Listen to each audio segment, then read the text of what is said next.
Mesdames et messieurs, fidèles téléspectateurs de Canal Congo Télévision, amis de l'École du Changement, nous nous retrouvons une fois de plus pour votre émission avec notre invité. Nous allons en tout cas parler des questions de gouvernance judiciaire, même difficultés au niveau du climat des affaires.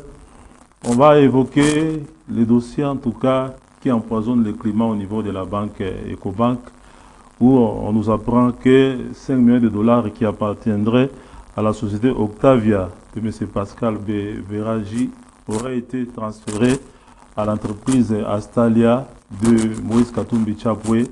Et ça a fait en tout cas scandale. Nous avons reçu sur ce plateau le journaliste Pascal Onge qui a donné sa lecture sur ce dossier-là. Et aujourd'hui, nous avons en tout cas le plaisir de recevoir l'honorable Francis Kalombo, qui est porte-parole adjoint du président Moïse Katumbi Chapwe. Il est coordonnateur pour la ville de Kinshasa de l'Ensemble pour la République, le parti politique du chairman Moïse Katumbi Chapwe. Donc il vient ici pour exercer son droit de réponse et aussi pour faire une mise au point, donner en tout cas sa lecture et surtout les tenants et les aboutissants de ces dossiers qui oppose Pascal Beragi à Moïse Katumbi Chapwe à travers les entreprises Astalia et Octavia. Honorable Francis Kalombo, bienvenue en tout cas sur ce plateau de Canal Congo Télévision et École du Changement. Dites-nous un peu, qu'est-ce qui oppose le chairman Moïse Katumbi Chapwe et Pascal Beragi? Est-ce qu'ils se connaissent, ils ont eu à travailler ensemble? Qu'est-ce qu'ils opposent pour qu'aujourd'hui, là, qu'on nous apprenne que le bien de la banque Ecobank ont été saisis pour ces litiges-là qui opposeraient les deux personnalités? Merci beaucoup. Je crois que d'abord, merci pour cette invitation, que je puisse un peu éclairer l'opinion. La première des choses, c'est que il faut d'entrée des jeux dire simplement que cette saisine est illégale. Mais on va en arriver pour essayer un peu d'expliquer le problème. Mais quand vous demandez le rapport qu'il y a entre Moïse Katumbi et M. Pascal Beragi, c'est simple. Pascal Beragi était un travailleur de M. Moïse Katumbi. Au sein de MCK? Au sein de MCK. Travailleur, il est venu, il n'avait rien. Et il était logé, nourri, blanchi et chez Moïse Katumbi. Donc Pascal, pour ceux qui ne savent pas, et même les véhicules qu'il roulait avec appartenaient à Moïse Katumbi. C'était même le véhicule de son épouse qu'il avait pris, qu'il a envoyé même à Dubaï. Donc Pascal Beragi travaillant chez Moïse Katumbi, et il a quitté cette maison que lorsque Moïse Katumbi rentrait, il est arrivé à Kasumbalesa, qu'il a pris fuite pour quitter la maison précipitamment. Tout simplement parce que, comme vous le savez, Moïse Katumbi, déjà pour souligner, il n'est pas propriétaire de cette société. MCK. Moïse, dès qu'il est rentré en politique, il a cédé. C'est une entreprise qui reste pour la famille, donc ce n'est pas l'entreprise de Moïse Katumbi. Donc quand on le cherche, qu'on ne le cherche pas là-bas, puisqu'on ne le trouvera pas. Mais qu'à cela ne tienne, MCK, tout le monde sait, je vais rester sur MCK pour que les gens comprennent, appartenant à Moïse Katumbi. Et Moïse Katumbi va vendre MCK. Et pour pouvoir vendre MCK, on a créé cette entreprise Necotrans qui a acheté MCK. Necotrans Mining. Necotrans Mining va acheter... Pour 140 millions de dollars. Oui, pour 140 millions de dollars. Et pour 140 millions de dollars, ils n'avaient pas les 140 millions de dollars. Ils ont versé 20 millions de dollars. Et donc, il restait 120 millions de dollars que la nouvelle société Necotrans devait payer à Moïse Katumbi. Pour résumer, en fait. Pour ne pas revenir chaque fois à la famille ou quoi, le vrai propriétaire, mais à Moïse Katumbi. Ne les ayant pas payés, Moïse est parti en exil. Voilà que Beragi qui est resté, il s'est dit, Moïse est parti, il ne va plus revenir, donc on fait n'importe quoi. C'est là où on prévient aux gens qui sont au pouvoir. Les pouvoirs, c'est la roue qui tourne. Demain, on ne sait jamais, ce n'est pas parce que la personne n'est pas là, vous devez faire n'importe quoi. Alors, il va faire quoi? Il va créer une autre société, lui, Pascal Beragi, qui n'était qu'un PCA, il n'était qu'un travailleur chez Necotrans. Necotrans n'est pas sa propriété, ce n'est pas lui qui a acheté. Ça, il faut aussi le savoir. Il n'était que un travailleur qui gérait la société. Voilà que celui qui gère va créer une société à Dubaï, que vous appelez Octavia. Octavia. Il fait une société à Dubaï, Octavia, et il va vendre le bien de Necotrans à Octavia. Conflit d'intérêt. Lui, le gérant, il va prendre les biens de la société Qu'il gère à une autre société. À une société qui est sa société. Vous voyez déjà la tricherie. Quand il le fait, alors que dans cette clause, lorsqu'on a vendu... Il avait vendu ça à combien? Non, il a racheté ça à 1 million de dollars. Voilà quelque chose qui coûte 140 millions de dollars. Vous n'avez, la personne qui a acheté Necotrans n'a versé que 20 millions, avec cette clause qui ne peut pas céder les actifs aussi longtemps qu'il n'a pas terminé de payer les 140 millions. Ce qui est tout à fait logique. C'est comme ça que Moïse Katumbi va saisir le tribunal au niveau de la France, de Paris, et il va gagner en appel. M. Beveradi va se pouvoir en cassation, ce qui est son droit le plus élémentaire. Et là aussi, une fois de plus, il va perdre. L'arrêt devient exécutoire et cristallisé et prend la force de la chose jugée. Là, nous sommes, je crois, vers 2000, nous étions encore en exil, je crois, vers 2016 ou 2017. Partant de là, d'ailleurs, le jour où Moïse gagne au niveau de la Cour de cassation, nous sommes à Paris, on est même allé fêter, et à l'époque, il y avait aussi le président actuel, Félix, qui était avec nous à Paris et qui connaît quand même le dossier, comment ça a évolué. Ah, cet arrêt a pris la force de la chose jugée. On ne peut plus revenir. C'est-à-dire que tous les actifs, donc la société MCK revient à Moïse Katumbi. Et il fallait, puisque c'est Paris qui rend, il faut aller venir faire ce qu'on appelle l'exécutif. C'est-à-dire que cette décision de Paris a été exéquaturée à Lubumbashi, tribunal de commerce de Lubumbashi. Une fois exéquaturée, il faut exécuter. C'est-à-dire que à ce moment-là, Australia va saisir le tribunal de commerce. La société mauricienne appartenant à l'épouse de Moïse Katumbi Tchap va saisir le tribunal de commerce de Kolwezi pour demander maintenant le retour des actifs du MCK, donc que Octavia a pris. Vous voyez, quand il fait, il vend, il prend les actifs, et il fallait que les actifs reviennent maintenant à l'entreprise. Chose normale. Ce n'est que la conséquence de la décision que MCK a gagné, Moïse a gagné au niveau de Paris. Quoi de mal? C'est tout à fait maintenant, logique. le 20 millions que Necotrans avait payé pour acquérir MCK, bon, c'est pas. Parce que maintenant, pendant des la années, famille Moïse Katumbi reprend MCK.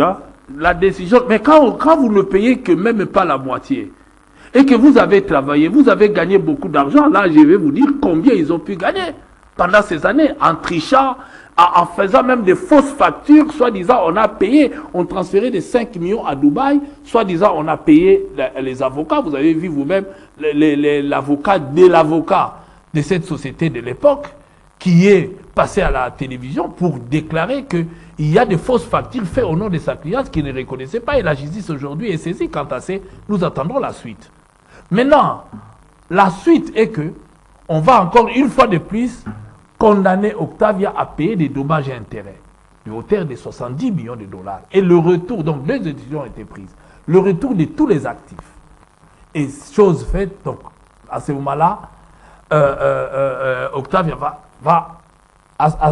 Australia va récupérer tous les actifs et les dommages et intérêts qu'on lui a alloués puisqu'il a saisi. Mais quel lien entre Australia et MCK? Parce que en cause là, il y a MCK qui aurait pu récupérer ses avoirs. Australia, lorsque on va à Australia, MCK est la propriétaire d'Australia. Australia, voilà. Oui, donc MCK est Australia est la propriétaire de MCK. Voilà. Oui, Australia est la propriétaire de MCK. C'est comme ça qu'il va en tirer sa position et il gagne. Et on lui alloue des dommages et intérêts. Maintenant, il faut que Pascal Beveradi paye les 70 millions de dollars. À ce moment-là, il faut chercher comment. Comme vous le savez, On cherche les avoirs où on peut trouver, mettre la main sur l'argent qu'il détenait pour pouvoir payer. C'est comme ça qu'on va saisir 5 millions de dollars. Qui se trouvait à Ecobank. Qui se trouvait à Ecobank. On va trouver d'autres actifs qu'ils pouvaient avoir chez une autre société. Voilà pourquoi, quand on saisit ça, on récupère cet argent. Au total, c'est 11 millions qu'on a récupéré. Aujourd'hui, où nous sommes en train de parler, Pascal Beveradi doit encore 59 millions de dollars. Mais qu'est-ce qui fait maintenant que ces scandales-là puissent survenir et qu'on nous dise que voilà, le DG d'Ecobank est condamné par la justice, il est convoqué par la justice, il aurait même pris fuite, qu'on est allé par exemple saisir tous les biens de la banque pour que Pascal Beveradi puisse récupérer cet argent-là qu'on avait saisi pour payer la dette de Astalia. Comment expliquer tout ça? Il y a aussi une autre décision judiciaire en dehors de celle qui avait été prise à Paris et en dehors de ce qu'avait décidé les tribunaux de commerce des Collèges, honorable Francis Kalongo. La décision de Paris est cristallisée, on ne peut plus revenir. La décision de Colosie, la même chose, on ne peut plus revenir. Parce qu'on a alloué des dommages et intérêts et on a même la grosse, ça a été exécuté avec cette grosse, c'est une décision.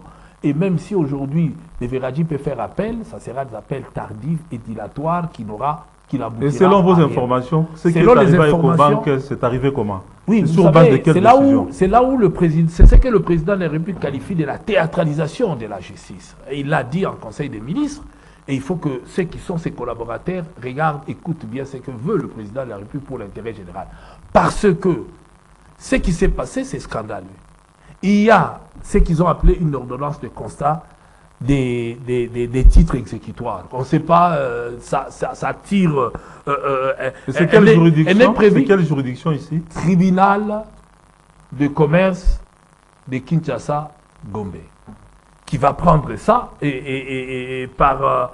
on ne sait pas quelle est la disposition qui est prévue un tel titre ou telle décision. On ne sait pas. Ils tirent ça de quelle disposition, de quelle loi, de quel article, on ne sait pas. Et on va aller interpréter à leur manière pour dire on peut récupérer. Mais on ne nous dit pas comment d'ailleurs on va recouvrer les 59 qui restent. Puisqu'il doit de l'argent. C'est cristallisé. Il faut qu'il paye cet argent. Et on regarde, même vous, simples citoyens, quand vous devez l'argent à quelqu'un, on peut vous saisir vos biens. C'est ce que nous vivons. Comment se fait-il que les gens interviennent pour quelqu'un? Donc, quand il prend l'argent au Congo, il l'envoie à Dubaï. Il n'est même pas locataire, on l'héberge. On lui donne même des véhicules. Il n'a rien au Congo, mais rien. Contre un enfant du pays, qui, lorsqu'il gagne, il construit au pays. Il donne même des hôpitaux, il crée, il donne, il soutient la population contre quelqu'un qui va prendre l'argent et partir. Et vous verrez que c'est la plupart des gens au pouvoir qui le soutiennent, qui sont derrière Beveradi. C'est malheureux. Il a fait la même chose à l'époque de Kabila. Lorsqu'il devait prendre la société de Moïse Katumbi, il s'est dit, bon, Katumbi est parti, il s'est associé avec le général John Numbi, avec d'autres de l'époque, et pour pouvoir piller cette société. Donc, MCK. Si on vous suit très bien, donc on peut conclure que c'est parce que, par exemple, votre président national, le Charles Moïse Katumbi Tchapoué, est aujourd'hui pratiquement en froid avec le régime que certains de ses adversaires instrumentaliseraient les cours des tribunaux, les institutions de la République pour pouvoir peut-être lui régler des comptes politiques. Entendre Peter Kazadi sur Télé 50, qui a dit que non, il y a encore des dossiers, on peut activer pour Moïse des dossiers judiciaires. Je crois qu'il a utilisé ces mots, je ne peux pas répéter ici. Et entre autres, il a parlé de ces dossiers de Beveradi. C'est malheureux. Si tel est le cas, ce n'est pas aider le pays, ce n'est pas aider les chefs de l'État non plus. D'abord, si on veut rechercher Moïse Katumbi, qu'on le cherche ailleurs. Puisque dans cette société, on ne le trouvera pas. Donc ça, c'est quelque chose de chimérique et ça ne sert à rien. Et là, ce n'est pas aider non plus le pays. Comment nous, les Congolais, nous nous contentons des miettes, alors que les personnes qui viennent de l'extérieur, je ne suis pas contre les étrangers, je ne suis pas xénophobe, mais quelqu'un qui vient qui n'a rien, et vous demande de maltraiter un compatriote, et vous le faites, vous le soutenez, et vous faites ce que nous appelons la rébellion. C'est pareil que le M23. C'est une rébellion parce que la décision de justice est exécutée au nom du chef de l'État. Et on ne peut pas y déroger, puisque cette décision a été exécutée au nom du président de la République. Et même si on veut aider quelqu'un, il faut le faire dans les normes. M. Pascal Beveradji doit au jour d'aujourd'hui 59 millions de dollars à la société de Moïse Katumbi. Pour résumer, pour dire, il doit à Moïse Katumbi 59 millions de dollars. Personne ne s'interroge. Mais on va dire, puisqu'on a saisi 5 millions de dollars, il faut qu'on rende d'abord les 5 millions de dollars, mais pour que vous le partagez comment? Parce que si on donne à ces messieurs, il ne vous donnera rien. Mais cette saisie-là, je crois, des 5 millions était opérée, je crois, sur base d'une décision judiciaire. À ce que ça... Décision judiciaire coulée en force des choses, je disais, avec une grosse, on est allé saisir. Et la décision était exécutoire.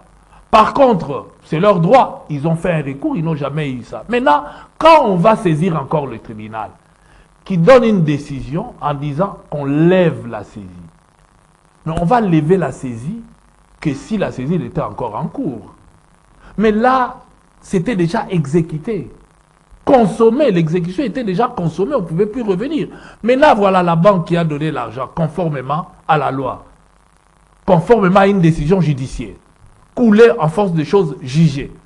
Mais vous allez demander à la banque de rendre cet argent sur base de quoi? De cette ordonnance qu'on connaît même qui n'a ni tête ni queue. C'est ça ce qui tue, c'est la théâtralisation. Par rapport à cette décision du tribunal de commerce de Kinshasa-Gombe, qui est même frappé d'opposition. Cette action qui est faite contre la banque, je ne sais pas vous, à votre niveau, quelle démarche vous avez déjà entrepris. Mais attendez. Et ça va aboutir à quoi? D'abord, c'est illégal puisque cette décision est déjà frappée d'appel, frappée d'opposition. On ne pouvait pas exécuter. On ne peut pas. C'est la théâtralisation, comme a dénoncé le président de la République. On ne peut pas continuer comme ça, tout simplement parce que le monsieur, on le voit rouler dans des véhicules, puisqu'on a l'immatriculation, on a des vidéos qui appartiennent aux proches des gens au pouvoir. Et c'est malheureux. Comment on peut soutenir quelqu'un qui, hier, a eu le soutien?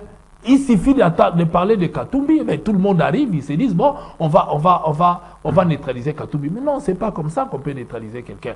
Le monsieur était avec les gens de la Kabylie pour voler l'argent, pour faire tout ce qu'il a fait. Ils l'ont protégé. Maintenant que la Kabylie est partie, il se retourne vers les Tshisekedi maintenant pour chercher la protection. Et moi, je dois lui dire, il connaît mal Félix Tshisekedi. Il va déchanter lui-même. Parce qu'à un moment donné, ça ne va pas marcher. Puisque aujourd'hui, le président dénonce la théâtralisation, il ne peut pas accepter ce genre de théâtre que nous sommes en train de vivre. Nous voulons un état de droit, que la justice fasse son travail. Lorsqu'il y a des recours, il faut vider ces recours-là, mais il ne faut pas aller des interventions sous l'ordre, voilà, nanani, nanana, peser sur les juges. En ce moment-là, les juges vont rendre de telles ordonnances qui n'ont ni tête ni queue, et vous allez bousculer toute une banque, alors que la banque n'est pas fautive. Posez-vous simplement la question. Comment est-ce que la banque a pu donner cet argent sur une décision judiciaire coulée en force des choses jugées? J'insiste, puisqu'il y a déjà une grosse, tous les juristes qui nous suivent savent, quand il y a déjà tout ça, c'est terminé. Vous pouvez demander la révision d'un procès, vous pouvez tout faire, mais à condition d'avoir d'autres éléments ou avoir le droit. Mais aujourd'hui, ici, au jour où nous sommes en train de parler, même cette saisine est illégale, puisque cette décision a été déjà frappé d'opposition. Oui, par rapport à tout ce qu'on a dit, honorable Francis Kalombo, je rappelle que vous êtes porte-parole adjoint du président Moïse Katumbi Tchapoué. Vous êtes coordonnateur provincial pour la ville de Kinshasa du parti politique Ensemble pour la République. Tout ce qu'on a dit là, qu'est-ce que vous pouvez dire en conclusion et quelles leçons on peut tirer par rapport à ces genres de dysfonctionnement de notre appareil judiciaire? Ce que je peux judiciaire. demander, c'est aux proches de ne pas trop intervenir dans des décisions judiciaires telles que nous sommes en train de voir, parce qu'on n'aide pas le président pour que les choses avancent. Deuxième élément, ce sont des Congolais qu'on est en train de maltraiter en faveur de gens qui n'ont ni qualité ni rien. Ce monsieur est venu ici travailleur.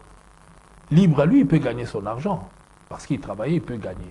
Mais avec tout ce que je viens de vous étaler, tout ce qu'il a fait comme méfait, on ne pouvait pas. Lorsqu'il a appris que Moïse Katumbi revenait, pour se protéger, il va prendre la tête de Lupopo. Croyant que s'il est à la tête de l'équipe Lupopo, on va s'opposer à Moïse par rapport à Mazembe.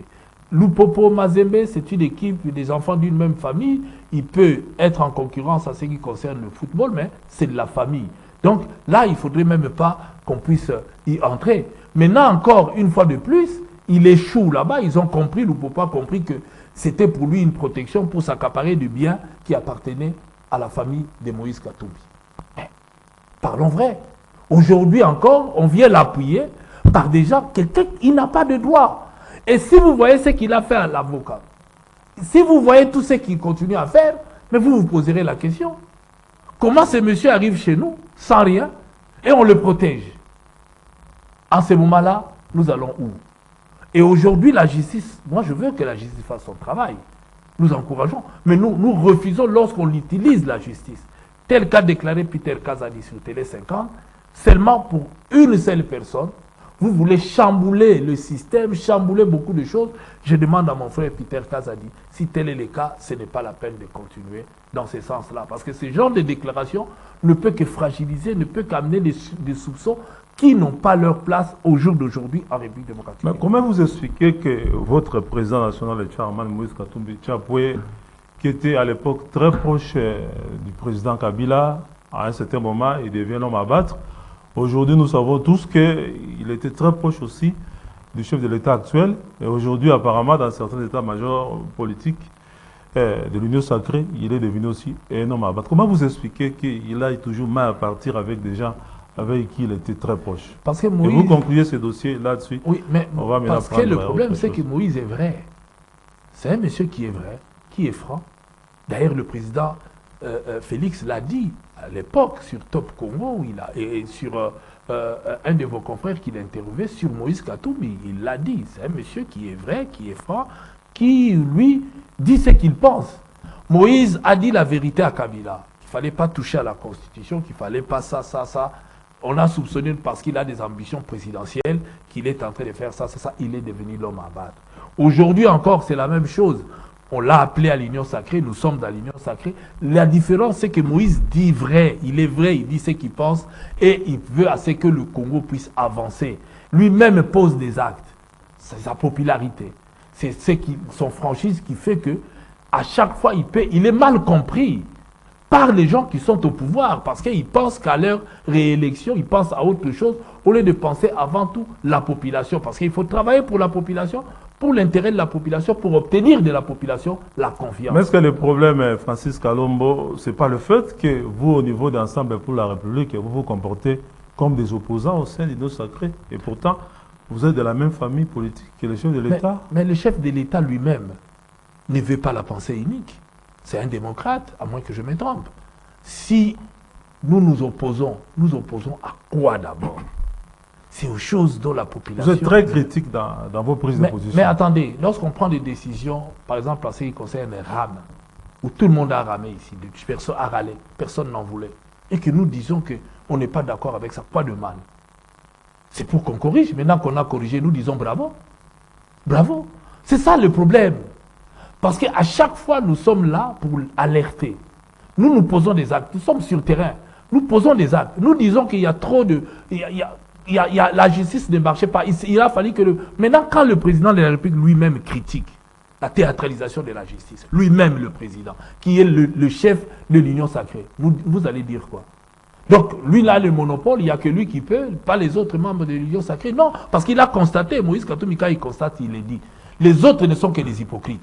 Parce que ce que dénonce Moïse, c'est ce que dit la population. Demain, on finira par lui donner raison, parce que les autres ne sont que des renards, comme on appelle, hein, et des corbillards, qui amènent les gens à la morgue et ils reviennent. Tous, la majorité, ont amené Kabila. Et ils sont revenus pour rechercher maintenant Félix. Nous leur disons, non, Félix, vous n'allez pas l'amener. Parce que ce qu'ils font, c'est ça. Il faut dire à quelqu'un la vérité. Il peut être chef. Tout le monde peut se tromper. Les gens peuvent commettre des erreurs. Personne n'a le monopole de la connaissance. On apprend tous. Le président peut aussi prendre des décisions qui ne cadrent pas. Il suffit de revenir vers le président de la République, même si vous engueule. Vous savez, moi, à l'époque de Kabila, j'ai pu avoir des décisions. J'ai pu faire sortir Coutinho de la prison. Parce que je suis revenu, j'ai montré au président le bien fondé de cela, et il a fini par le faire.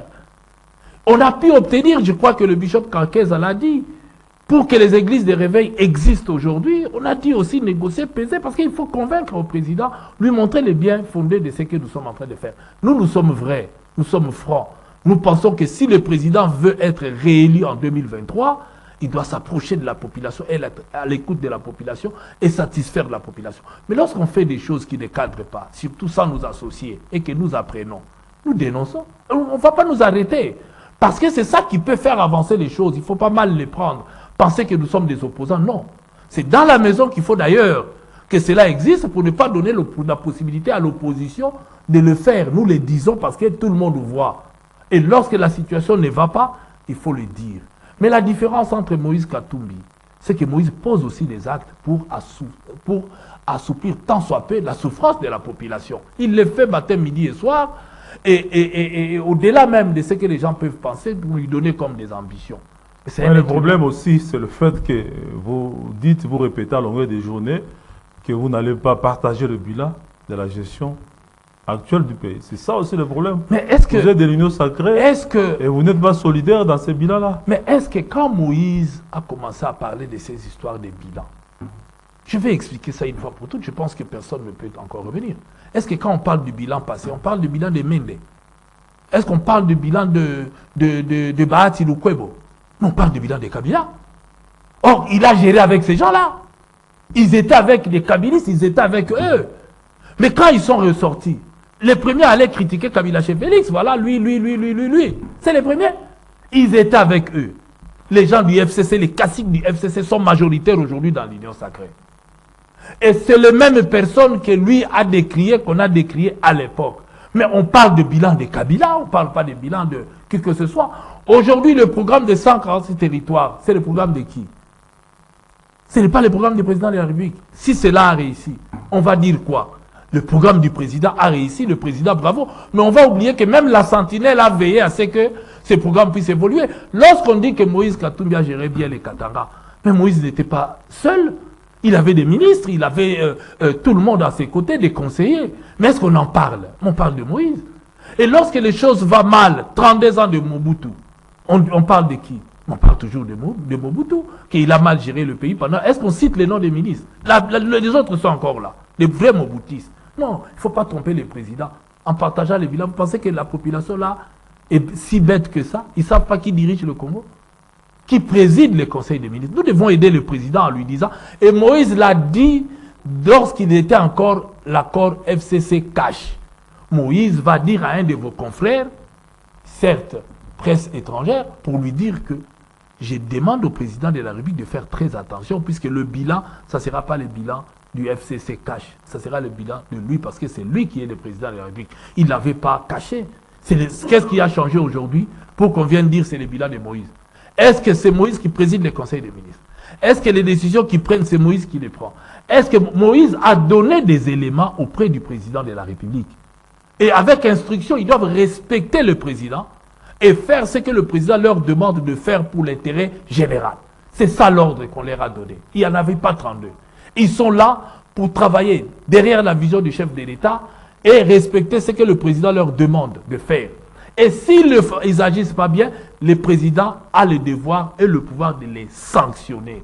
S'il ne les sanctionne pas, c'est qu'il est d'accord avec ce qui est en train de se faire. Point barre. Parce que est-ce que Katumbi a le pouvoir de les sanctionner? Non. Constitutionnellement parlant, ou quoi que ce soit. Donc, partant de là, il travaille pour le président de la République, pour l'intérêt. Aujourd'hui, quand on parle de la France, est-ce qu'on parle de l'intérêt des autres membres qui sont dans la coalition au pouvoir? Non, on regarde seulement Macron, comment il gère. Donc, les gens doivent savoir une chose, il y a un seul chef, il n'y en a pas 32. Aujourd'hui, nous sommes en guerre. Le président de la République peut faire appel à qui que ce soit pour mettre fin à la guerre. Et j'ai cette expérience à l'époque de Kabila. On dit que Kabila a réunifié ces pays. Mais on ne dit pas que Kabila a réunifié ces pays avec les Jean-Pierre Bemba et les autres qui avaient pris les armes. Non, pas du tout. C'est le bilan de Kabila. Si aujourd'hui nous gagnons la guerre, telle que nous sommes en train de la mener aujourd'hui, c'est d'ailleurs notre souhait au sein de l'ensemble pour que nous puissions gagner cette guerre qu'on nous impose. À ce moment-là, ça sera le président de la République qui aura gagné. Puisque vous vous souvenez que Kabila, après le 1+4, mais on a eu beaucoup de voix à l'Est parce qu'il était lui qui a ramené la paix. Et le président Félix aussi, si nous gagnons la guerre, il sera aussi, on dira que Félix a gagné la guerre. À propos de cette guerre qui nous impose le Rwanda via le M23. Pas seulement le Rwanda, il y a l'Ouganda aussi derrière. Donc il ne faut pas que vous citiez simplement le Rwanda en laissant de côté l'autre. Mais le problème, c'est qu'officiellement, aujourd'hui, il n'y a que le Rwanda qui est épinglé. Non, mais c'est ça l'erreur que nous sommes en train de connaître. L'Ouganda, aujourd'hui, fait partie d'une coalition militaire avec le FARDC. Oui, mais il a laissé les M23 entrer à Bunagana. Il les a laissés. Il est venu ici avant l'entrée de M23 pour combattre ces groupes rebelles. Il les a laissés entrer par chez lui. Vous savez, moi je suis patriote, je suis congolais, je n'ai pas besoin de flatter la population, puisque ceux qui souffrent à l'Est, ce sont nos compatriotes. Et nous ne devons pas accepter tout ce qu'on peut accepter et protéger un pays en laissant de côté l'autre. Puisqu'aujourd'hui, nous réglons l'affaire avec le Rwanda, mais il ne faut pas oublier que l'autre aussi, c'est un prédateur. Et nous avions suivi la déclaration faite par votre président Moïse Katumbi Chapwe.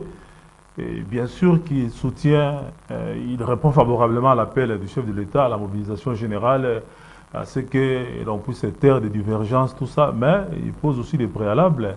Il souhaite qu'il y ait sincérité dans cet appel. Il souhaite aussi, par exemple, au lieu de faire appel aux troupes de l'Eastern African Country avec le Kenya, il va falloir qu'on puisse, par exemple, faire appel à nos voisins angolais qui peuvent nous aider. Mais vous êtes toujours en contradiction avec pratiquement les options que prennent le chef de l'État. Non, mais là, c'est une mauvaise compréhension de nos textes. C'est une mauvaise compréhension. Nous avons accepté l'appel du président de la République sans préalable.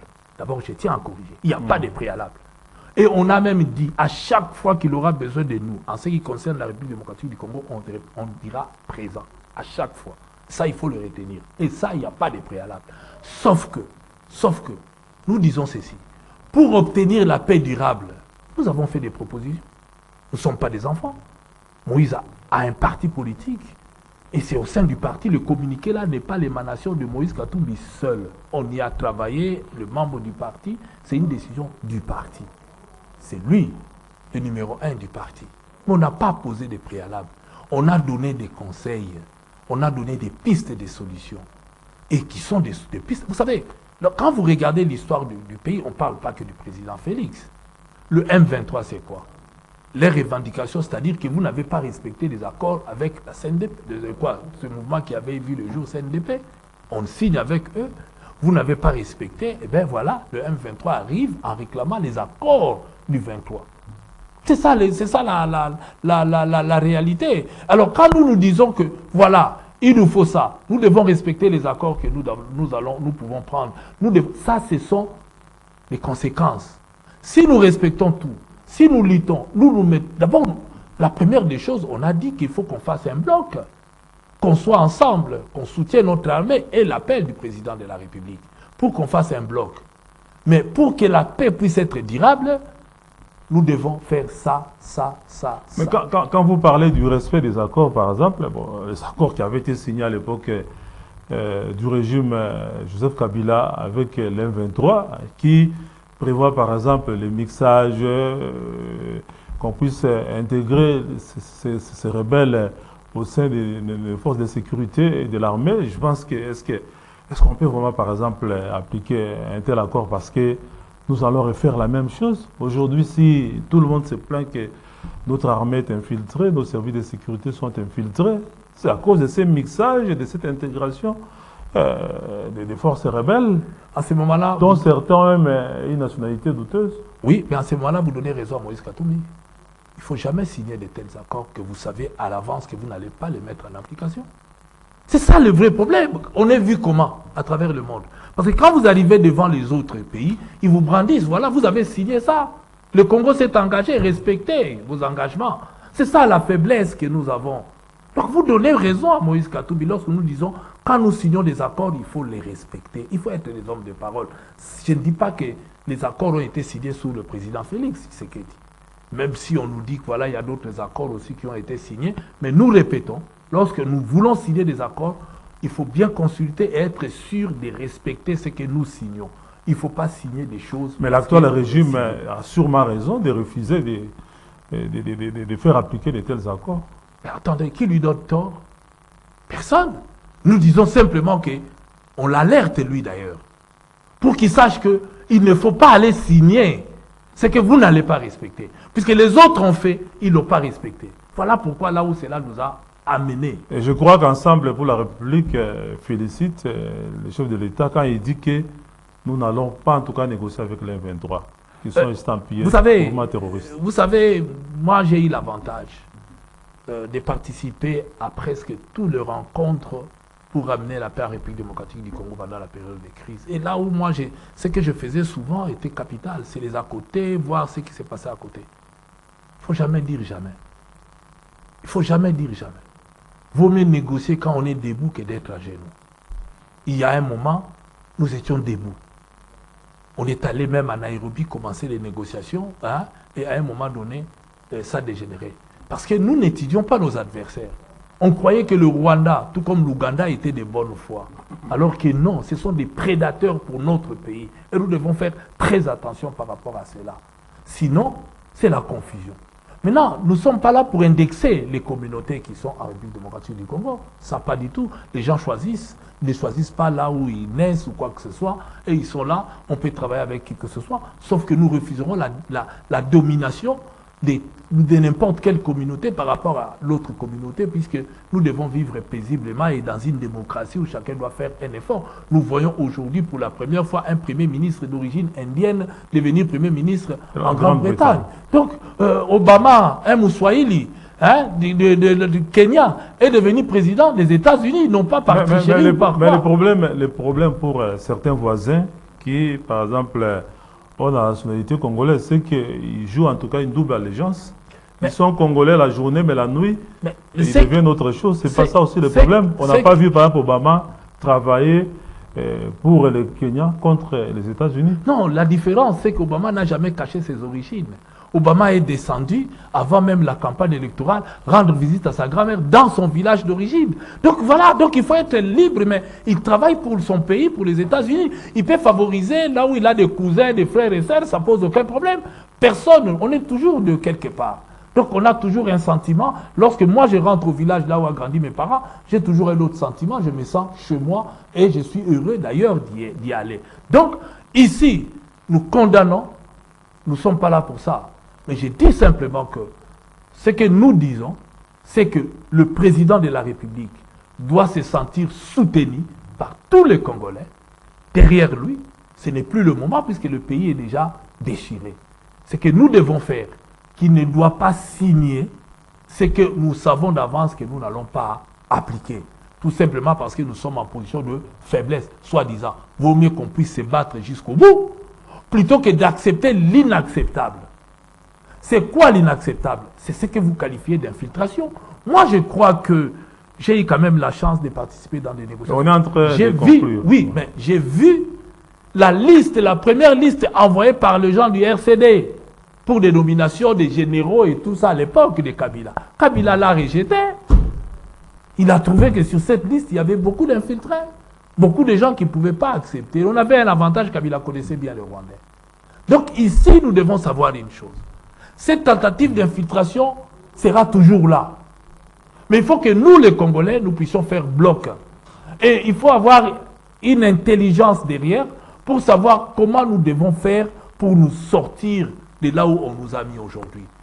Parce qu'il y a des accords qui ont été signés, ils sont malins, ils viennent avec ce genre d'accords. Voilà, il y avait tel accord, vous devez les appliquer. Non, on ne peut pas appliquer n'importe quel accord. Nous devons nous retrouver autour d'une table. Mais quand vous me posez la question, est-ce qu'il faut négocier avec eux? Je crois que le ministre des Affaires étrangères a répondu à cette question, sous certaines conditions. Parce que vouloir ou pas, vous pouvez faire la guerre.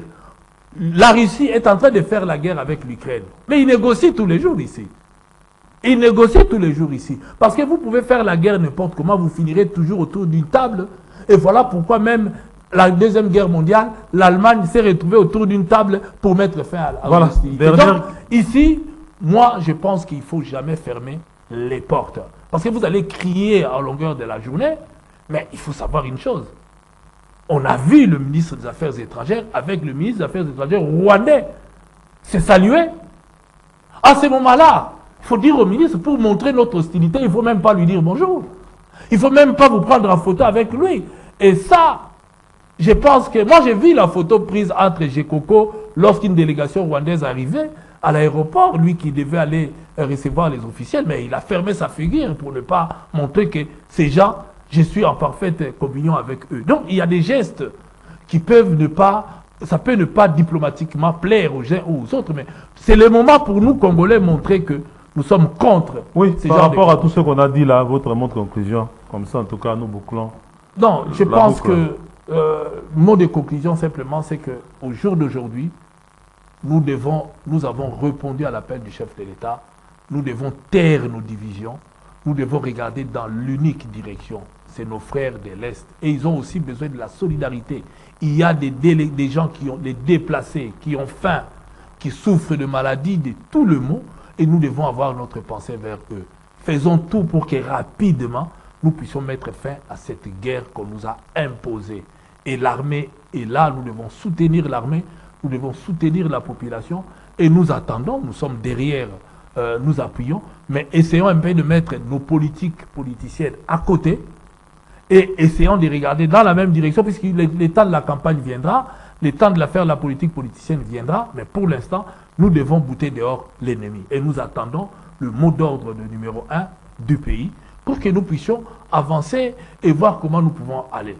Il y a des marches de soutien que nous soutenons et nous pensons que ça aussi, ça donne un tonus à nos militaires qui sont sur le terrain et un moral à la population qui souffre aujourd'hui, qui garde espoir que demain pourra être meilleur qu'hier. Et puis, demander à ce que les choses puissent évoluer trop bien. Surtout en ce qui concerne la justice, le président de la République, en plein conseil des ministres, a fustigé la théâtralisation de la justice. Arrêtons de théâtraliser la justice, c'est dans notre propre intérêt. La roue tourne. On n'est pas au pouvoir éternellement. Mais souvent, ce que Moustapha Niasse appelait l'ivresse du pouvoir. Des fois, quand on est au pouvoir, on est ivre. On pense qu'on sera là éternellement. Mais souvent, même la Kabylie n'avait pas vu le coup arriver. Et souvent, on se réveille trop tard. On doit penser à ça, puisque demain viendra, la roue tourne. Il ne faudrait pas que lorsque la roue va tourner, qu'on vous retrouve dans un autre camp. Merci, merci beaucoup. Tout est provisoire, rien n'est définitif. La roue tourne, on n'est pas éternellement au pouvoir. C'est par ces mots, en tout cas, de l'honorable Francis Kalombo que se termine cette émission École du Changement. Avec lui, nous lui avons en tout cas donné la parole pour qu'il puisse faire une mise au point par rapport au dossier qui oppose Astalia de Moïse Katumbi et Octavia de Pascal Beveragi. Donc, en notant que Moïse Katumbi ne doit rien à Pascal Beveragi. C'est Pascal qui lui doit de l'argent. Pascal qui lui doit en tout cas 59 millions. Et le peu qu'il a récupéré, inutile d'embêter les banques et les autres, le monsieur doit encore. Et que cette décision est déjà cristallisée, personne ne peut y revenir. Ok. Merci en tout cas pour tous ceux qui nous ont suivis. Merci à l'équipe technique. Nous prenons en tout cas rendez-vous prochainement pour un autre numéro de votre émission École du Changement. Bye et à la prochaine.